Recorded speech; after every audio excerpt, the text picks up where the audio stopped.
bienvenue à mon Ciné Balado, épisode spécial dédié au film Niagara. Vous êtes en compagnie de Patrick Marleau et Jean-François Breton. Salut Jeff. Salut Pat.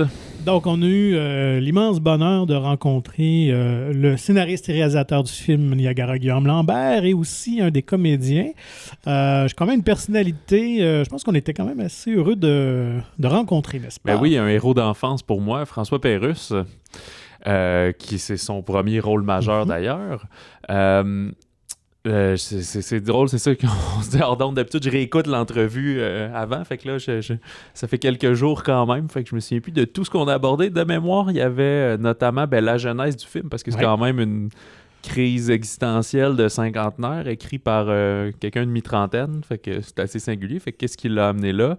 Puis l'idée du casting, évidemment, toute étoile. Puis on parle du tournage et de la présence aussi, toute de la chute Niagara, comment tout ça vient dans le film.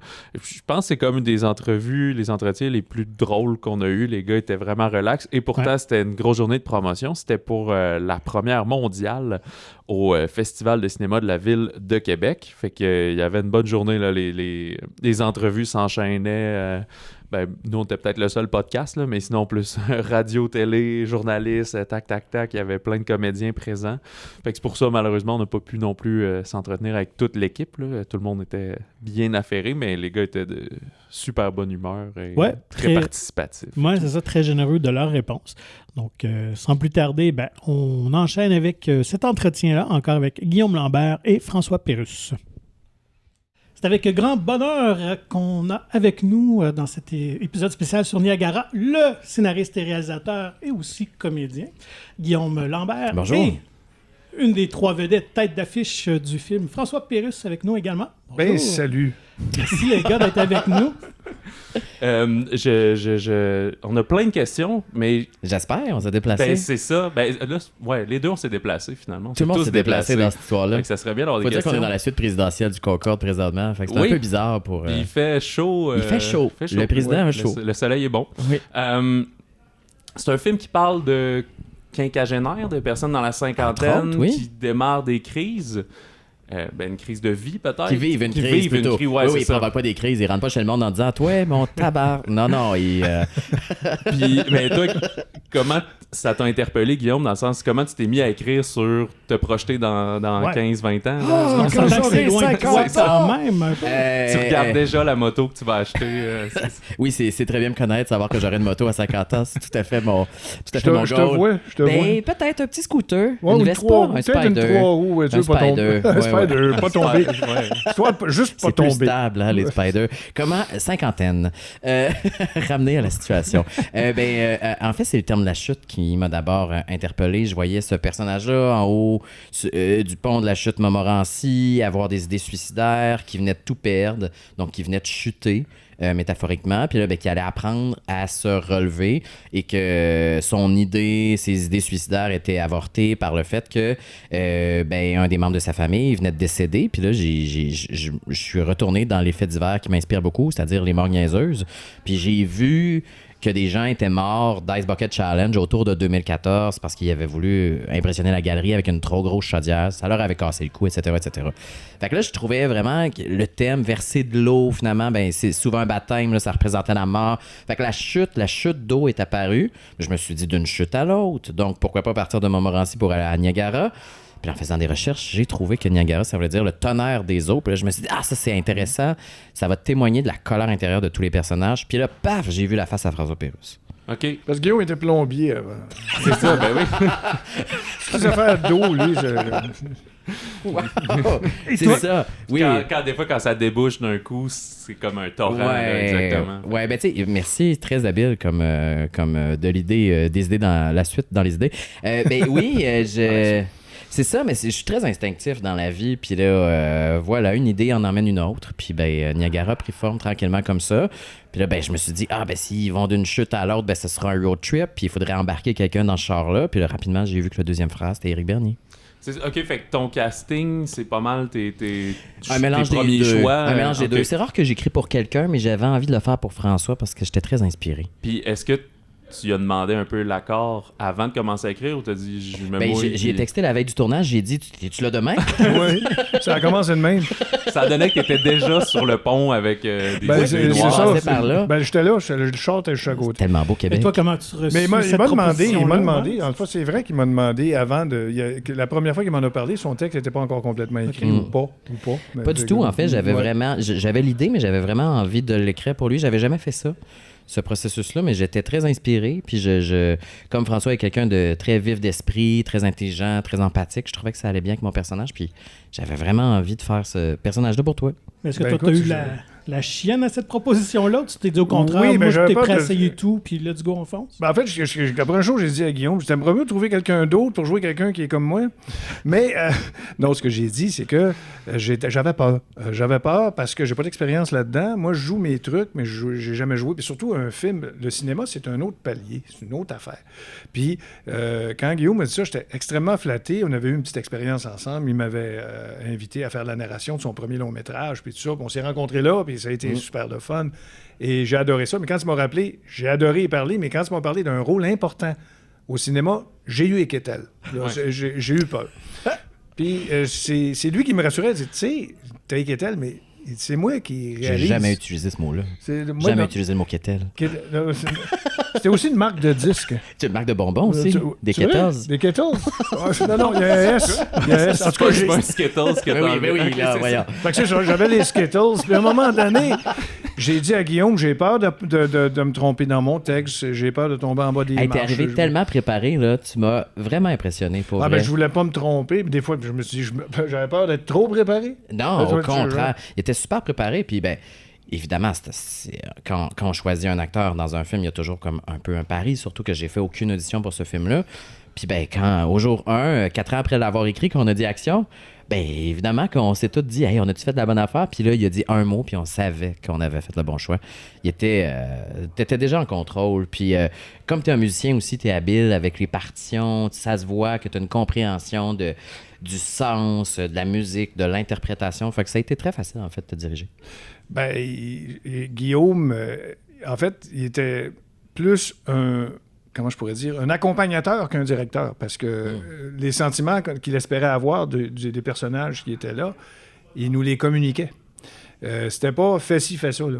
C'était, il arrivait, il dit « il se sent comme ça, il est comme ça ». Moi, je comprenais immédiatement son langage. Alors, pourquoi ça a bien été? C'est ça, c'est qu'il y avait un bon langage entre moi et Guillaume. De moi, tout seul, évidemment, j'ai pas j'aurais pas eu l'initiative, disons, d'imposer un style de jeu ou quelque chose. Mais t'avais fait une coupe de prise avec l'accent acadien, puis là, ça, on a dit, Oui. va pas là. Non, je suis pas allé là. J'ai joué une polka aussi, avec un chapeau, avec une plume. C'est ça, là, on a dit, non, cette fois-là, non. Ça, Puis, on va... c'est pas sur le montage, mais... La version longue, peut-être. On a vraiment... Le personnage de Guillaume, il arrivait des malheurs, et tous à peu près dans le même jour. C'est quelque chose que j'ai adoré jouer. Parce que la phase du quand ça va mal, je l'ai naturellement. Moi, dès que je souris pas, ma blonde me demande qui c'est qu'il y a qui va pas. Ça va très bien, c'est juste que je suis pas en train de sourire, mais ça veut pas dire que je suis en train de penser à m'ouvrir les veines. Et Guillaume, il m'avait déjà dit, avant qu'on commence le tournage, que j'avais un visage qui était capable d'être grave. C'est un visage qui peut être grave, puis ça va aider beaucoup. Puis effectivement, avant le tournage, ma blonde était aux prises avec une invasion de chenilles monstrueuse à la maison, qu'on ne savait plus quoi faire avec ça. Puis elle m'a donné, elle dit « Il y en a partout, j'en ai des cheveux. » Wesh, ça m'écoeure donc bien. C'est très écœurant. Puis j'allais jouer avec ça avec Guillaume. Elle a-tu encore des cheveux? Elle a-tu réussi à s'en débarrasser? T'es donc ben bon. Je dis non, je pense à mes calices de chenilles. Mais il y avait ça. Mais je veux dire, il y avait aussi, j'ai été opéré à un œil. J'ai annoncé à Guillaume qu'il fallait que je joue dans certaines circonstances à cause j'ai eu un accident, j'ai eu un décollement de la rétine. Et Guillaume de me dire, laisse faire le film, on abandonne. Guéris ton œil, oublie ça. On est assuré. Ben oui, ben la santé et la sécurité de tout le monde d'abord. C'est la première chose qu'il a dite, oui. tout bon garçon C'est qu'il juste est. une fiction. Mais le médecin nous a permis de jouer pareil dans certaines conditions. Il fallait que j'aille toujours la tête par en bas. C'est vrai que ça t'a apporté finalement une ça a espèce de aidé, gravité. tout ça a aidé le personnage. Ouais. Fait que dans le Devenu fond, du je ne vaux pas de la méthode marde comme acting, acteur. C'est ouais. juste que il m'arrivait des bad luck. Là. Ben, on remercie ta rétine. Ben, Mais c'est vrai. ceci dit, oui, ça te donnait cette espèce de... Mais tu l'avais déjà... T'étais déjà capable de me la donner. Là. j'ai pas, ça n'a pas été très, je leur dis, là, ça n'a pas été très difficile de te diriger. Tu as été encourageant aussi, parce que tu dis, hey, je suis bien content. Quand Guillaume me dit qu'il est content, on le croit, là. Je suis bien content qu'on faisait quelque chose à 2, à 3, où j'étais tout seul. D'ailleurs, on a commencé avec les scènes quasiment les plus difficiles. C'est vrai. Ben, j'allais demander, vu que le film est un road movie qui se bâtit un peu comme Les Trois Petits Cochons, là. Tu pars tout seul, tu ramasses un frère, tu en vas chez l'autre frère. C'est ça. Est-ce que vous l'avez tourné dans cet ordre-là ou c'est un Pour faciliter micmac, l'expérience de François puis d'apprivoiser le cinéma, la première journée de tournage, la première semaine de tournage, on a essayé de faire le plus possible les scènes dans l'ordre, qui sont ton 15 minutes ground zero, comme je l'appelle. Là. Tout lui arrive pendant les 15 premières minutes. Fait que ça, on a fait ces scènes-là principalement au début du tournage. En plus, parce que le personnage de François est seul dans ces scènes-là souvent. Fait que c'était facile à tourner. Puis aussi, ça nous permettait à l'équipe de se réchauffer aussi, d'apprendre à se connaître, etc., etc.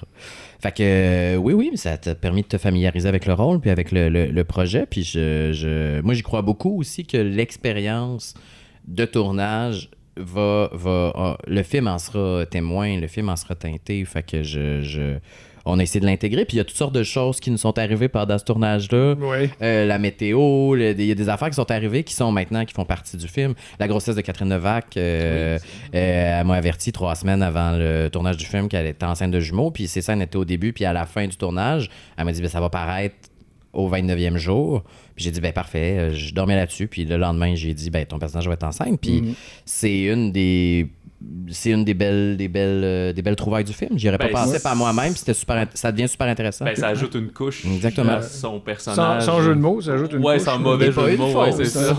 Pas une fausse. Ça ajoute une vraie Moi, couche. on a été chanceux parce que ma grossesse à moi n'était pas avancée, fait qu'elle apparaissait pas. Non, c'est ça. Oui. Avec les bons angles de caméra. Oui, c'est ça, exactement. La scène en bédaine, par exemple. Il jouait tout le temps derrière une boîte, justement, pour cacher sa grossesse. Oui, vive les boîtes. Hein. Et puis d'ailleurs, peux-tu nous parler de ce coup de casting de génie avec Véronique et Catherine? Écoute, elles sont vraiment très bonnes les deux. Elles sont bonnes, hein? Je suis vraiment content. Catherine, je l'avais en tête dès 2018. J'ai travaillé avec sur Like. Moi, je sais que c'est... Moi, je la considère comme une grande actrice. Je la trouve super bonne. Elle est vraiment très travaillante. J'adore ses propositions. Je trouve qu'elle a un sens du timing comique. Puis elle a aussi quand même une espèce de... une tristesse ou une mélancolie que j'avais envie d'exploiter chez elle. Puis voilà, puis pour la mère, évidemment, il y a eu une pandémie, là. Fait que là, il fallait s'arranger avec ça. Fait que le calendrier était bâti autour de l'horaire de François, d'Éric, puis principalement des rôles principaux. Puis là, quand il fallait caster le personnage de Stacey David, Éric avait travaillé avec Véronique sur le rôle de Véronique. Puis moi, j'étais là, elle est donc bien bonne là-dedans. C'est vraiment une actrice de composition. Elle rentre complètement dans le personnage. On la voit plus du tout. Puis en même temps, elle l'incarne complètement. C'est pas comédique, là, tu sais, dans le sens, c'est très incarné, c'est senti, c'est empathique. Puis il suffit d'un appel et tout devient limpide avec Véronique Ducap. Véronique avait une belle impro. À un moment donné, elle récupérait des choses qui se passaient. À un moment donné, il y a un téléphone qui a sonné accidentellement. Elle a récupéré ça au cas où. Elle arrêtait pas de... Elle était sur le travail. Là. C'est vraiment une patineuse olympique, Véronique Ducap. Tu la mets sur la patinoire, puis tu lui dis action, puis elle patine. Tant que tu dis pas couper, elle patine encore. Juste la scène avec la brebis, le mouton, je me souviens plus. C'est un mouton, c'est épique. On voit qu'il y a un peu de chaos. C'est une des seules prises, là, on l'a pas. C'est sa dernière journée de tournage aussi à Véronique. Donc, quand on l'a eu, j'ai dit, c'est un rap pour Véronique Ducap. Elle était tout seul, elle sentait le mouton. J'ai dit, bienvenue à Hollywood. J'avais-tu assez hâte de sortir du costume de mouton? Oui, mais t'es très bon là-dedans aussi. C'est sur les genoux, surtout. C'est là que j'ai été le meilleur. Et justement, c'était comment de travailler avec Éric et Guy en trio comme ça? J'étais en famille parce que Guillaume et Éric sont venus me visiter à mon studio pour faire des lectures en mangeant des chips. Et j'ai connu Éric surtout là. Alors, maintenant, je le connaissais déjà bien parce que je l'avais rencontré quelques fois en compagnie de c'était important pour moi que vous vous connaissiez avant de tourner ensemble pour développer une complicité. Et ça a aidé énormément. Et puis, j'ai vu la générosité. Lui, il donne sa chemise, littéralement. C'est un homme très, très, très généreux. Il m'appelait, veux-tu qu'on pratique les choses avant le tournage, les affaires. Puis, Guy, je l'avais connu un peu plus sur des plateaux de télé auparavant. Fait que j'étais en famille, moi. Tu sais, Véronique, je l'avais déjà rencontrée une couple de fois. Kat, jamais. C'était la première fois, mais ça a été fantastique. Écoute, comme j'ai souvent dit à Guillaume, toute l'équipe, à partir de Guillaume jusqu'au cuisinier, c'était l'harmonie sur le plateau, parce que je sentais que tout le monde voulait que le film réussisse. Même ceux qui plaçaient les panneaux pour l'éclairage avaient l'air de vouloir que ce film-là marche. Tu sais. Puis c'est ça que je suis sorti de là avec une leçon de vie parce que je travaille seul depuis 30 ans. Et là, je suis allé avec une gang. Guillaume m'a amené dans sa gang. Puis j'ai dit, comment je vais réagir avec une gang? Je ne suis pas habitué, je suis emmoré de mon garde-robe depuis 30 ans. Comment je vais réagir à être en gang tous les jours pendant 30 jours? Parce que ça ne m'est jamais arrivé de ma vie, tu sais. Et puis ça a été une expérience, j'y pense encore à tous les jours, tellement ça a été plaisant. D'ailleurs, le prochain film de Guillaume, The Loser 2... Mais c'est avec toi, j'espère qu'on va travailler ensemble. Écoute bien. Je serais ravi. Il pourrait y avoir un 2 sur Niagara. Parce que Niagara 2, ils vont juste un petit peu plus loin. Il doit bien y avoir quelque chose plus loin de Niagara, je ne sais pas pourquoi. Au Canada, oui, il y a le Saskatchewan. Mais là, on va attendre un peu. C'est ça. Tu peux juste remonter le cours d'eau et voir s'il y a une autre chute. Finalement, puis ça se passe à Trois-Rivières. Mais j'aimerais ça que la photo sur l'affiche, ça soit la photo sur toutes les prochaines affiches où tu mets François dans un film. Tout le temps François avec une face bête. Ouais, toujours la même photo. Ben non, mais ça, on a fait le shooting il y a quelques semaines après, puis dans les premières photos, on l'a eu. On avait prévu 2 heures, finalement, on a pris 15 minutes. C'est vrai que ça s'est bien passé. Ben, puis on a cherché l'affiche, puis finalement, quand je me suis rappelé avec l'équipe qui faisait l'affiche que avec ce film-là, je cherchais à faire une carte postale qui avait un peu jauni, une espèce de photo de famille qui avait pâli, qui était désuète un peu, mais là, ils sont retournés aux affiches des années 60-70. Puis ben, on s'est rappelé aussi que Marilyn Monroe avait fait un film qui s'appelle Niagara, puis c'est une illustration, cette affiche-là. Fait que là, on s'est dit, voilà, cette affiche-là est née comme ça, en mélangeant le dessin, le graphisme et la face à François. Et toi, Guillaume, donc c'était un deuxième film avec un peu plus de moyens que les 5 fortunes. 10 fois plus, c'est pas rien quand même. Je suis parti de 150 000 à moins de 2 millions. Est-ce qu'on ressent beaucoup de pression ou au contraire, c'est libérateur? Les deux. Moi, d'avoir demandé 1 800 000, je sens beaucoup de pression. Oui, c'est ça. Le reste, on l'a mis ses chips, puis finalement, la caméra était gratis. Les deux, à ta question, on ressent beaucoup de pression, mais en même temps, on a enfin un peu plus les moyens de faire ce qu'on a en tête, là, c'est sûr. Le ton du film, moi j'ai trouvé super drôle là. Évidemment beaucoup le début là, surtout la dérape un peu des personnages. Oui. Mais c'est beaucoup drôle par l'interprétation, par une certaine ironie. À l'écrit, est-ce que ça avait l'air d'être une comédie quand tu pitchais ça ou quand tu allais voir tes ringuettes? Quand les producteurs l'ont lu, quand les artisans, quand les comédiens l'ont lu, tout le monde me parle beaucoup que c'est un page-turner, puis c'est un beau compliment pour moi, c'est-à-dire qu'on ne peut pas arrêter de le lire tellement. C'est ce qui m'est arrivé, moi je le lisais avec ma blonde. Fait que ça j'essaie de mettre ça beaucoup dans les dialogues aussi. Je pense que je fais de la comédie de situation, mais paradoxalement, je fais aussi du drame en même temps. Fait que puis j'essaie de juxtaposer les deux. Fait que le dialogue est très, très écrit. Il y a très peu d'improvisation sur le plateau, mais j'essaie d'enlever vraiment la cassette comique. Je veux pas qu'on punch les jokes. Je trouve que le dialogue fait vraiment sa job. Puis au contraire, au cinéma, moi, ce que je regarde, je regarde justement le monde. Je pose ma caméra sur le monde qui parle pas souvent. Puis le dialogue devient comme une espèce de bruit. Fait que j'essaie de juxtaposer les deux, en fait. Vraiment pile poil entre la comédie et le drame. Okay. Mais est-ce que c'est un drame, est-ce que c'est une comédie? Ça m'importe peu. Ouais, ben de toute façon, ça donne rien de... Là, je pense que tu as reçu un message. Faut pas mettre les... Ta pizza qui vient d'arriver. C'est toi. C'est ça. Faut pas mettre les gens dans les boîtes, faut pas mettre les films dans les boîtes non plus. Non, c'est ça. C'est une affaire de club vidéo des années 90, de section de, tu sais, on peut-tu arrêter de... Tu sais, je sais que mon film, c'est pas un film d'horreur, mais c'est une comédie, c'est un drame, je le sais pas. Moi, j'appelais ça un drame pour tout le monde. Je dis, mais justement, c'est que la comédie vient de la situation du drame comme ça arriverait dans la vie. Parce que moi, en lisant le texte, c'est ça que j'ai vu. Puis ma blonde a vu la même chose. On le lisait ensemble, tu sais, au chevet. On lisait ça avec beaucoup de plaisir. Mais j'y faisais la lecture. Puis elle dit, joue-moi les personnages. Je t'avais pas dit ça.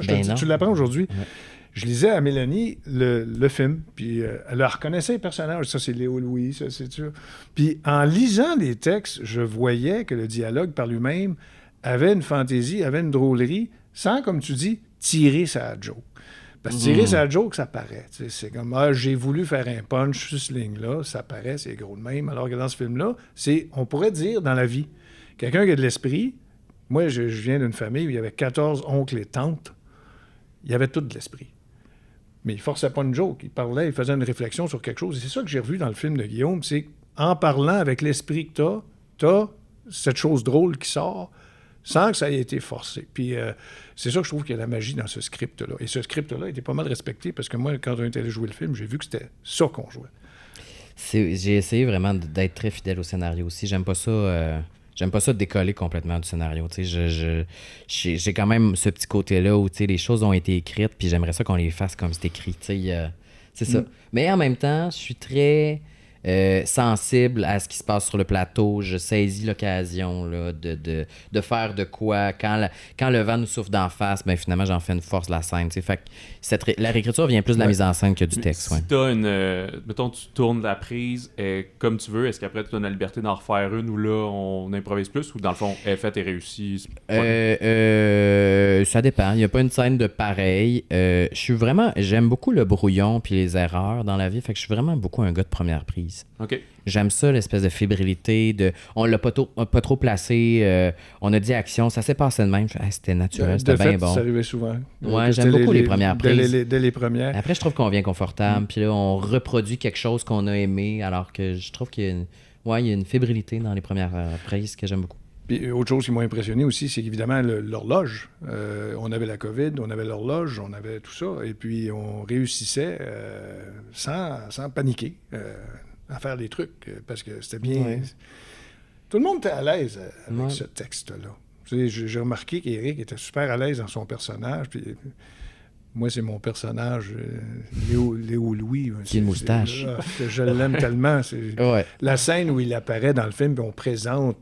Ouais, On son présente métier. son Ouais, métier. ouais, Ah ouais, c'est Il y a un beau petit clin d'œil à Like Ça, Moi ce aussi, dans le Il y a bout-là. un peu de ça. C'est sûr qu'on sort pas le gars de Like Moi ben loin, mais oui, c'est un clin d'œil à l'absurdité du monde oui. moderne. C'est un là. clin d'œil à 2022. Ouais. Il y a des jobs de même qui s'inventent, là, à un moment donné, là. Ben, juste le trajet pour aller à son bureau, c'est C'est bien ça. fait, Ah C'est oui, ça. il y a un petit clin d'œil à Jacques Tati aussi, à la mise Ça, en ouais, scène moi, des je films de pensais à Jacques l'Art des Tati. Ténèbres aussi quand... Ah, tu vois, je sais pas, je l'ai c'était en pas. petite voiturette Ok. super loin et tout. Ah, là, mais, écoute, j'ai jamais pensé à ça, mais peut-être on salue M. Arcan, s'il écoute voilà, ce podcast. s'il nous écoute. Ben, moi, je pensais à Bonjour les vacances, mais peut-être que je...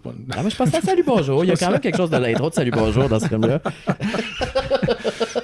On la chante dessus. Tu es en scène, tu joues le fils de Guy Jodoin. Ben oui, j'ai les cheveux jaunes là-dedans. Est-ce que dès le départ, tu voulais ce rôle-là pour toi-même pour être dans ton Non. film ou c'est tu Non. trouvais que tu ressemblais à un enfant illégitime de Guy Jodoin Hey, finalement? je voulais Macaulay Culkin. Ah ouais? Oui, puis malheureusement, j'avais pas le budget. OK. Fait que le personnage avait été écrit uniquement en anglais. Ah ouais? Puis il parlait beaucoup plus, puis etc. Puis quand j'ai casté Guy Jodoin puis Marcel Sabourin, tout d'un coup, je me suis dit, hey, je pense que je suis dans le film. Puis là, mes producteurs étaient pas tant contents. Ah, Puis là, je fais, non, mais je pense que c'est moi. Check, je marche dans cette famille-là. On a comme les mêmes yeux. C'est moi, je marche là-dedans. Puis finalement, j'en ai fait un timide maladif. Puis là, j'ai trouvé la twist avec les sous-titres. Puis j'ai vu ce Tommy-là comme une espèce de Pierrot triste, en tout cas très extravagant dans son look, mais extrêmement timide, puis blessé à l'intérieur. Puis ben voilà, c'était parfait pour moi parce que j'avais pas une charge de texte extraordinaire. Puis dans la mise en scène, je pouvais toujours me placer à gauche ou à droite. Fait que je sais pas, c'est un clin d'œil à moi de moi-même. Je sais pas. Ouais, mais Je sais pas pourquoi c'est moi, mais je t'as me eu suis le dit plaisir pourquoi de pas. jouer avec Ben tout le Ben monde oui, aussi. ben là, c'est Oui. ça, je me disais, hey, j'ai organisé un party, je vais bien y aller. Au Moi, moins, j'ai ça a l'air bien loadé trop le mon fun. iPhone de photos de son personnage parce que j'aimais tellement les cheveux. Ben c'est ça, j'allais dire, t'as payé un cher prix, Guillaume. T'as eu les cheveux jaunes, quoi, 3 mois après? Ou Non, ou t'as non. t'as rasé? Non, mais tout de suite après, je commençais à l'échapper. Fait que tu sais, j'avais jamais été teint de ma vie. Fait que là, je suis retourné à un espèce de blond naturel. J'ai gardé le toupette pendant 2 semaines. Puis là, finalement, la wave est revenue sur le côté. Puis le toupette est parti pour de bon.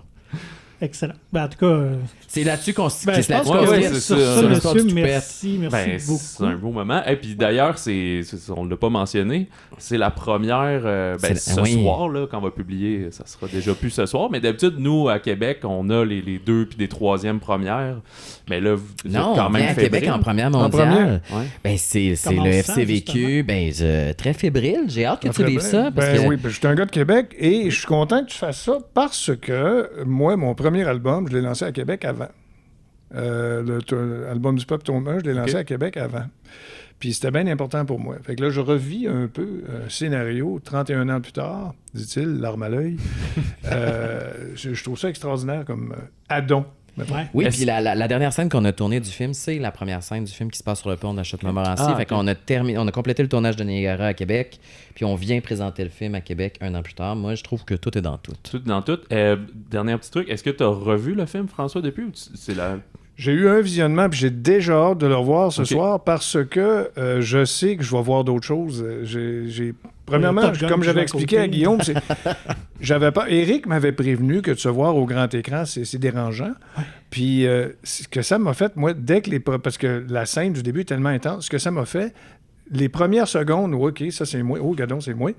C'était fini après. Après 10 secondes, j'embarquais dans le film, j'oubliais que c'était moi qui jouais, j'ai regardé l'histoire. Puis j'ai hâte de revoir l'histoire encore une deuxième fois. Il y a des scènes là, tellement... Mais moi, j'ai vu le film à Guillaume quand je l'ai vu, en fait. Mais j'ai hâte que les gens te voient comme comédien parce que les gens aiment beaucoup François Pérusse. Oui. Puis j'ai hâte que... C'est le fun que tu sortes de ton studio puis que tu viennes recevoir cet amour-là. Mais si tu m'avais pas appelé, je serais encore embarré dans mon... Tu serais même pas venu à première.